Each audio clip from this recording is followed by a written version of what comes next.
alguns países onde a economia é instável, a inflação pode chegar a 100% ao ano.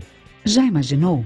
Com uma inflação de 100%, um carro comprado por R$12.000 em um ano, no ano seguinte custará R$24.000. Ou então, uma geladeira que hoje custa R$800, daqui a um ano não sairá por menos de R$1.600. E esses valores também se aplicam a produtos de menor valor. 1 litro de leite, por exemplo, que custa R$1, daqui a um ano estará custando R$2. Parece pouco? Mas imagine se essa inflação de 100% ao ano durar uns 10 anos. Sabe quanto vai custar esse litro de leite? Essas e outras questões você verá nesta aula de matemática.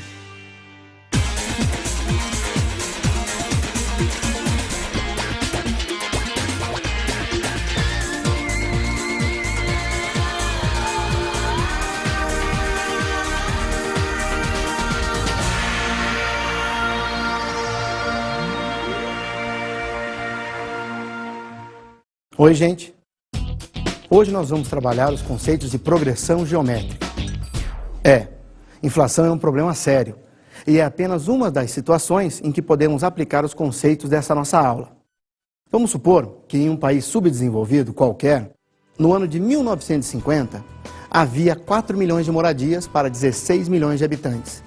Nesse mesmo país, sabemos que a população dobra a cada 10 anos. Porém, o número de moradias só dobra a cada 20 anos. Vamos analisar o que acontece então nesse país. No ano de 1960, são 32 milhões de habitantes.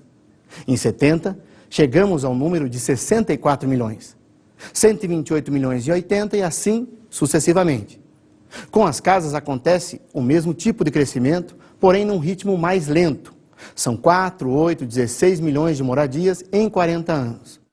A sequência 16, 32, 64, 128 é chamada progressão geométrica ou sequência geométrica, para nós PG.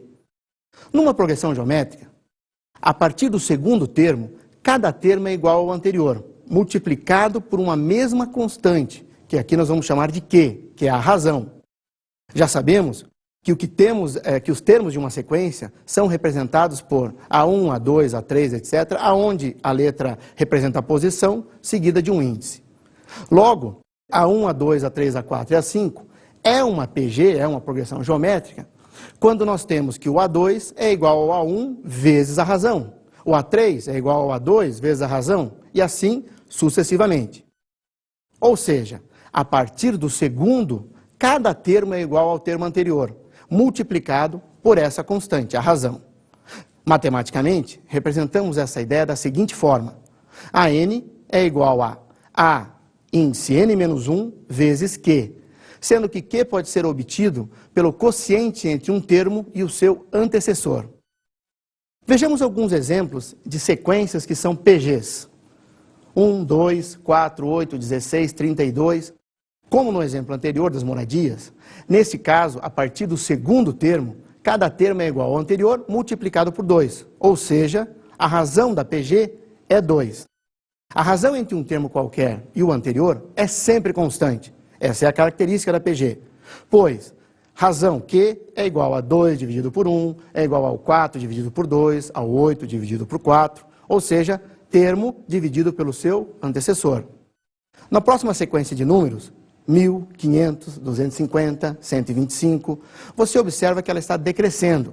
Nesse caso, também obtemos a razão fazendo a divisão de um termo pelo seu anterior.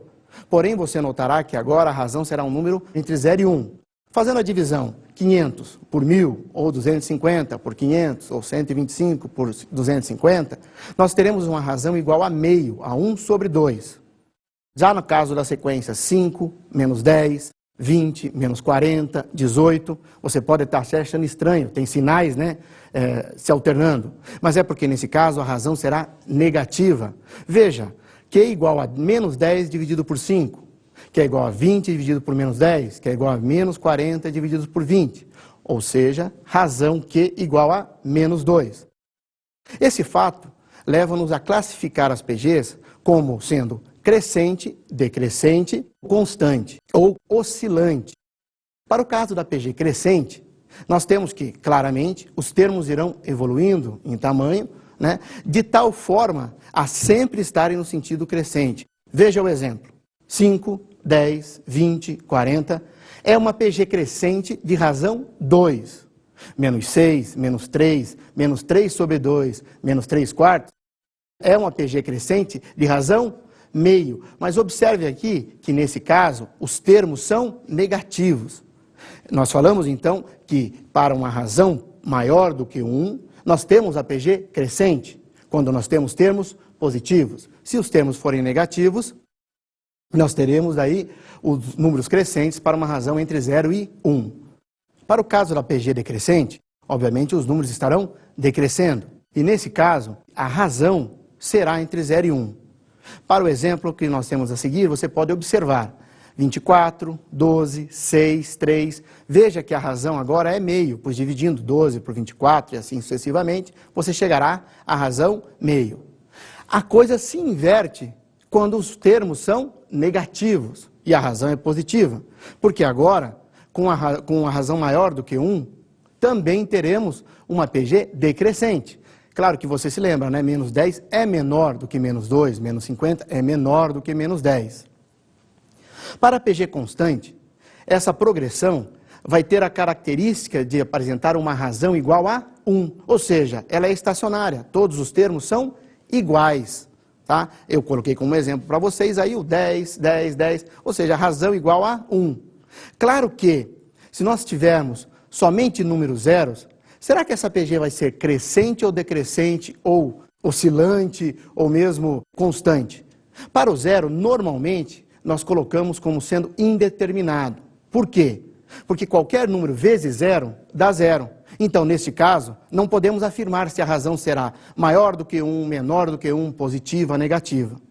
Bem, podemos também apresentar uma razão que seja negativa. E nesse caso, nós teremos uma PG oscilante. Veja o caso do exemplo que se segue. 2, menos 4, 8, menos 16 e assim sucessivamente. Observe que a razão agora é menos 2. Então, para reforçar, né, números de razão negativa, você vai ter uma PG oscilante. O próximo exemplo também é o mesmo caso. 32, menos 16, 8, menos 4. Os sinais vão oscilando. Essa reflexão sobre PGs e suas razões nos leva exatamente a definirmos a fórmula do termo geral de uma PG. Consideraremos uma PG A1, A2, A3, etc., AN e com razão Q. Assim teremos, pela definição, que A2 é igual a 1 vezes Q. Automaticamente, A3 é A2 vezes Q, que você pode fazer a substituição do A2 por A1 vezes Q, chegando em A3 igual a A1 vezes Q ao quadrado. Esse mesmo raciocínio pode ser usado analogamente para o A4, para o A5, e você vai chegar direto ao termo geral, que é dado para um termo AN. Veja, AN é igual a A1 vezes Q elevado a N menos 1. Para um N natural, para um N pertencente aos números naturais. Observe que vale então para qualquer termo. A fórmula da PG tem especificado que AN é o seu termo geral, A1 é o primeiro termo, N é o número de termos até o último termo e Q é a razão da PG. Vejamos alguns exemplos de como escrever o termo geral numa progressão geométrica. Então, dada uma PG de termos 1, 2, 4, 8 e 16, para escrevermos o termo geral dessa PG, devemos identificar os elementos que estão na PG. Perfeito? Vamos então obter o valor da razão para esse termo. Lembrando que razão de PG é igual ao quociente entre dois termos consecutivos, como já vimos. Assim, a razão Q é igual ao A2 dividido pelo A1, que nesse caso é igual a 2. E, fazendo a transposição para a fórmula, chegaríamos a AN igual a A1 vezes Q elevado a N menos 1, substituído seus números, ficaríamos com AN igual a 1 vezes 2 elevado a N menos 1. Veja, o que fizemos foi apenas substituir os elementos que estão característicos naquela PG, né, com razão 2, naquela fórmula do termo geral. Isso daí possibilita com que nós possamos calcular qualquer termo da PG. Vamos determinar, nesse caso, o 10º termo da PG que nós acabamos de estabelecer. Veja, a fórmula do termo geral era AN igual a 1 vezes 2 elevado a n menos 1. Como 1 está multiplicando, eu vou deixar ele até de lado. Então, o AN fica direto como 2 elevado a n menos 1, que neste caso, o n passa a valer 10. Logo, a 10 é igual a 2 elevado a 9. Esse 9 vem do fato que é 10 menos 1. Aí basta você fazer a multiplicação de 2 vezes 2 vezes 2 até 9 termos, chegando a 512. Ou seja, o 10º termo dessa PG é 512. Vamos para mais um exemplo. Quais são os 6 termos de uma PG que estão entre o primeiro termo A1 igual a 1/8 e o 8º termo A8 igual a 16? Representamos essa situação num esquema. Veja bem, nessa PG, precisamos inserir 6 termos entre 1/8 e 16. Nós sabemos, então, o primeiro termo e sabemos o último termo. E nós sabemos que vamos inserir 6 termos. Se eu tenho o primeiro e o último e vou colocar mais 6 termos, é porque a minha PG passa a ter 8 termos. Logo, basta que nós calculemos, então, o valor da razão, para depois calcularmos os outros termos que temos que calcular, que temos que representar. Veja, substituindo na fórmula, A8 é igual a A1, que multiplica Q elevado a 8 menos 1. Aí você vai obter o valor da razão. Nós ficaríamos com 16 igual a 1/8 vezes Q elevado à 7ª, e Q elevado à 7ª igual a 128, passando multiplicando lá o 8, né? Faço a decomposição em fatores primos do 128 e obtenho que a razão é 2. Portanto, os 6 termos entre 1/8 e 16 dessa PG são obtidos multiplicando do primeiro até o último, sempre pela razão 2. Nesse caso, 1/4, 1/2, 1, 2, 4 e 8. Vejamos agora as aplicações de progressões geométricas.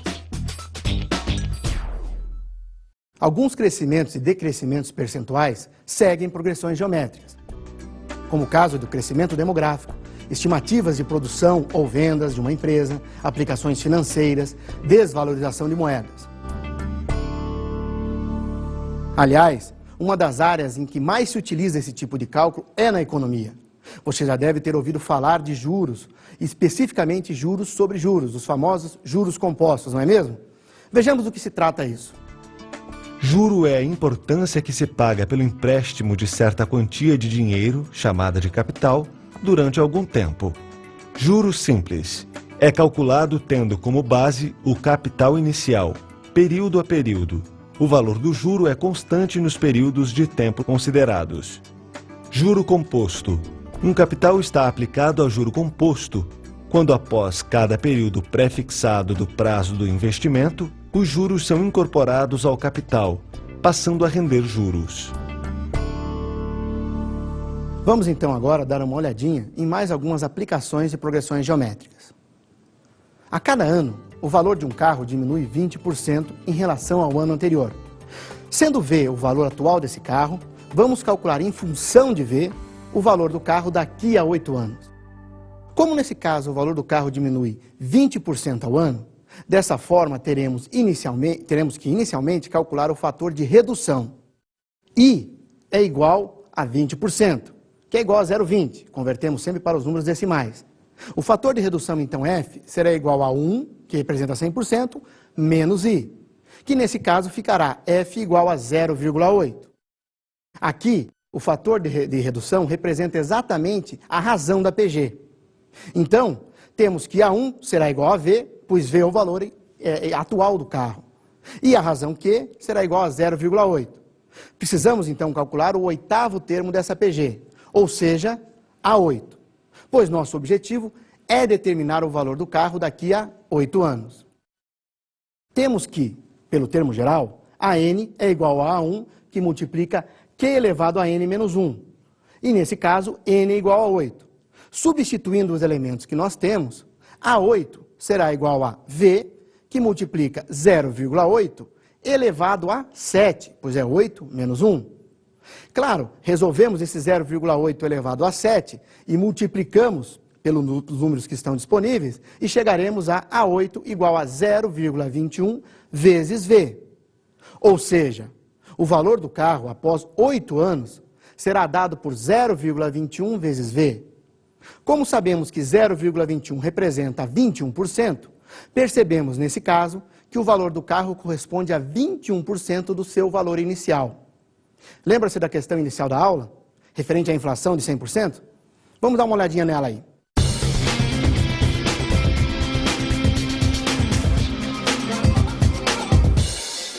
Lembra do litro de leite que custava 1 no ano passado e hoje custa 2? Se o preço do leite seguir a tendência de aumento de 100% ao ano, quanto ele custará daqui a 10 anos? Através da PG, resolvemos da seguinte forma. 1 é o nosso termo inicial da PG e 2 o segundo termo. Se estamos falando de uma inflação de 100% ao ano, isso quer dizer que o preço vai dobrar anualmente, ou seja, nossa razão Q é igual a 2. Pela fórmula geral temos AN igual a A1 vezes Q elevado a N menos 1. A10 igual a 1 vezes 2 elevado a 10 menos 1. A10 igual a 2 elevado a 9. E o 10º termo da nossa PG é 512. Ou seja, se essa inflação hipotética continuar nesse ritmo, daqui a 10 anos, o litro de leite custará R$ 512. Que caro, hein? Chegou a hora de vermos como funciona a soma de N termos de uma PG. Digamos que eu queira fazer uma pilha de folhas de papel cartão. Cada folha tem 1 milímetro de espessura. Eu vou empilhá-las da seguinte maneira. Inicialmente, eu coloco uma folha. Depois, eu coloco 2 folhas. Na sequência, agora eu coloco 4 folhas.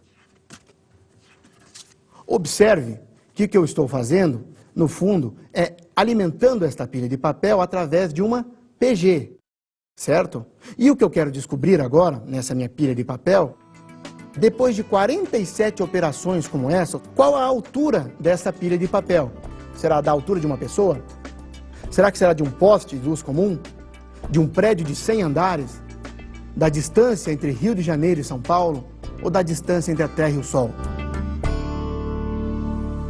Não é exagero, hein, pessoal? Pense bem na alternativa. Para resolvermos essa situação, necessitamos somar todos os termos de uma PG. Podemos provar, através de cálculos matemáticos e demonstrações, que a soma de N termos, dos N primeiros termos de uma PG, é dada por Sn igual a A1 vezes Q elevado a N menos 1, entre parênteses. Tudo isso sobre Q menos 1. Obviamente, para Q diferente de 1, porque senão o denominador viraria 0. Lembro que, logicamente, o A1 é o primeiro termo, Q é a razão e N é o número de termos da nossa sequência. Vamos retomar, então, a situação das folhas. Inicialmente, foi colocado uma folha. Na sequência, 2 folhas. Logo em seguida, 4 folhas, depois 8 folhas e assim por diante. Percebemos que, nesse caso, a PG é de razão 2. E temos que calcular a soma para todos os elementos, a altura total, até o 47º termo. Vamos, então, jogar os elementos na fórmula. Veja lá, então, Sn igual a A1 vezes, abre parênteses, Q elevado a N menos 1, tudo isso, fecha parênteses, né? Tudo isso sobre Q menos 1. Substituo o A1 por 1, o Q por 2 e o N por 47, porque é o 47º termo. Faço, então, os cálculos todos em cima da operação S igual a 47 igual 1 vezes 2 elevado a 47, tudo isso menos 1, sobre 2 menos 1. Faço esses cálculos e chego no númerozinho simpático que você está vendo na tela e que eu não vou nem me atrever a ler. Observe que esse resultado foi dado em milímetros, pessoal. Note bem, é um número bem pequenininho, né, da ordem de 140 trilhões de milímetros. Será que isso daí está próximo da altura de uma pessoa, de um poste, de um prédio de 100 andares? Na realidade não, pessoal. Se você converter isso para quilômetros, você vai chegar na pequena distância de 140.737.488 quilômetros, aproximadamente. E isso corresponde aproximadamente à distância da Terra até o Sol. Vamos então para mais um exemplo. Sendo a PG formada pelos termos 3, 9, 27, 81, determine a soma dos 8 primeiros termos, deixando a potência indicada. A soma dos n primeiros termos, nesse caso, será indicada com a potência apenas sendo transferida, sem ter a necessidade de que façamos a conta até o final. Primeiro, precisamos calcular a soma dos 8 primeiros termos da PG, ou seja, o S8. Temos A1 é igual a 3, Q é igual a 9 sobre 3, que será 3 também, e N é igual a 8.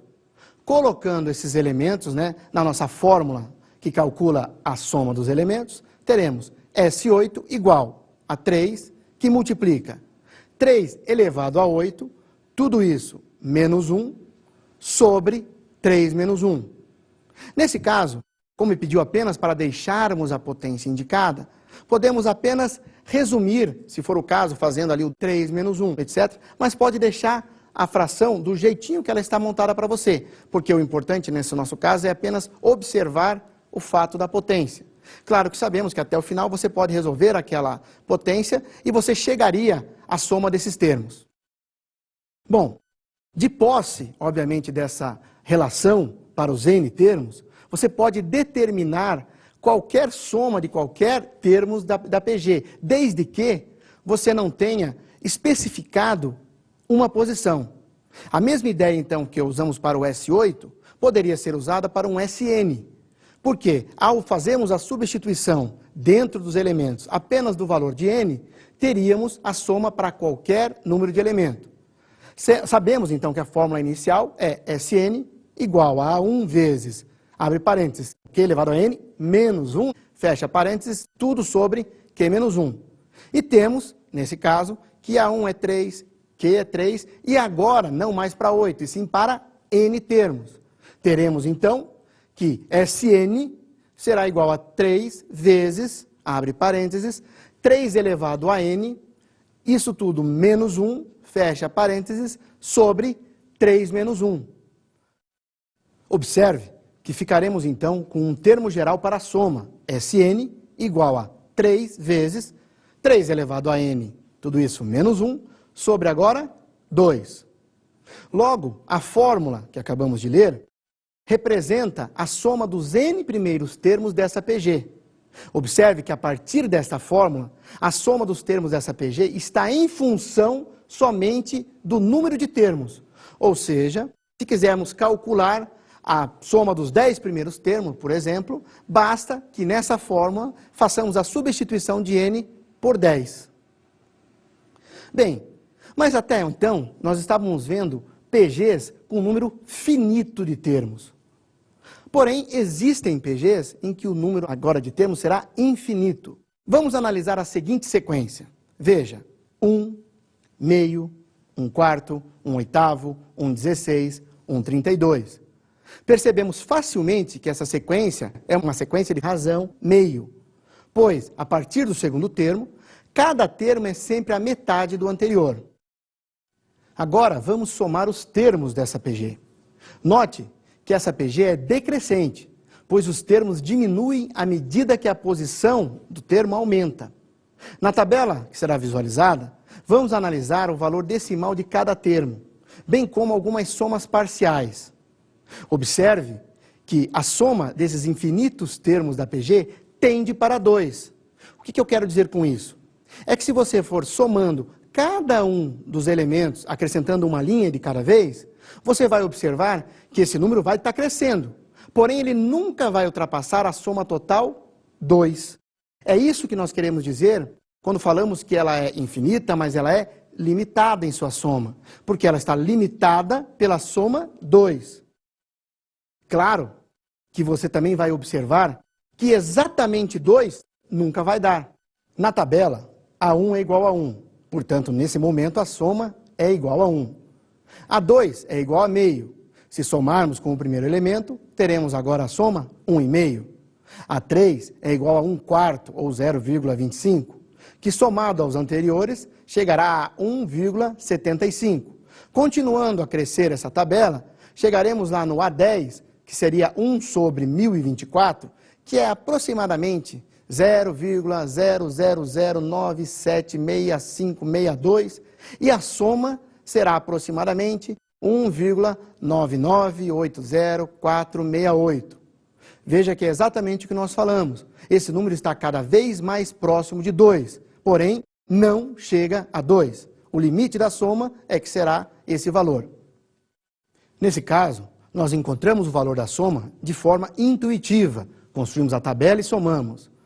Nesse tipo de situação, podemos utilizar uma fórmula, que também estaremos divulgando para vocês, como sendo S igual a A1 sobre 1 menos Q. Mas fique atento, neste caso, o valor da razão deve sempre estar entre menos 1 e mais 1. Ou seja, o módulo de Q, o módulo da razão, é menor do que 1. Agora vamos calcular o valor da soma dos termos da PG que acabamos de analisar intuitivamente. Recuperando, os termos eram 1, meio, 1/4, 1/8, 1 sobre 16, 1 sobre 32. Nesse caso, o A1 é igual a 1 e a razão é meio. Então, S é igual a 1 sobre 1 menos meio. Fazendo essas contas, S igual a 2, que confere exatamente com o resultado que nós obtivemos intuitivamente. Aproveitando a ideia de PG, vem uma curiosidade sobre xadrez que é bem interessante. Observem aí.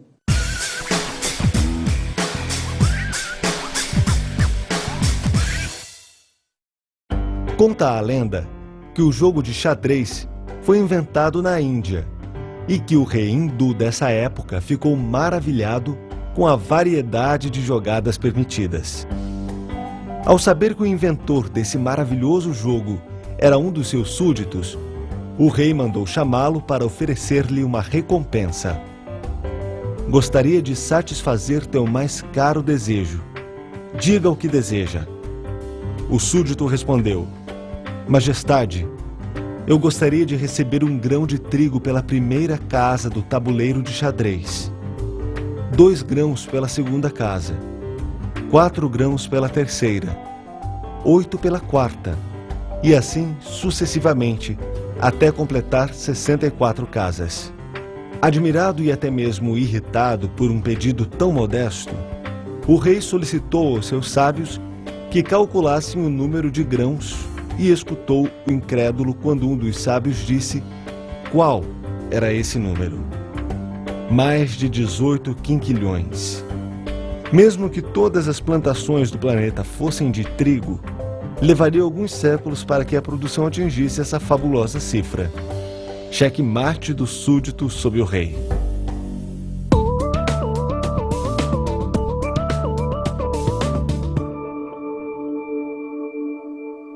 Calcule a soma dos 8 primeiros termos da progressão geométrica, começando por menos 1, 3, menos 9, 27. Observe que, nesse caso, nós temos uma PG que é alternada, ela é oscilante. Sendo nesse nosso caso A1 igual a menos 1 e A2 igual a 3, podemos determinar a razão dessa PG. Veja, pegando os valores de A1 e de A3, eu chegaria em razão igual a A2, que é 3, dividido por A1, que é menos 1, então razão igual a menos 3. Veja, este valor é o da razão. Basta que agora, então, nós substituamos nas fórmulas diretas da soma pelos os dados dados pelo problema. Chegamos, então, a S8 igual a A1, que é menos 1, que multiplica razão, que vou colocar entre parênteses por conta do sinal, elevado a número de termos, que nesse nosso caso é 8, menos 1, sobre menos 3, menos 1.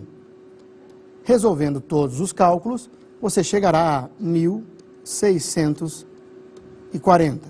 Ou seja, a soma dos 8 primeiros termos dessa PG é igual a 1640. Em uma progressão geométrica, A8 é igual a 256 e a razão é igual a 2.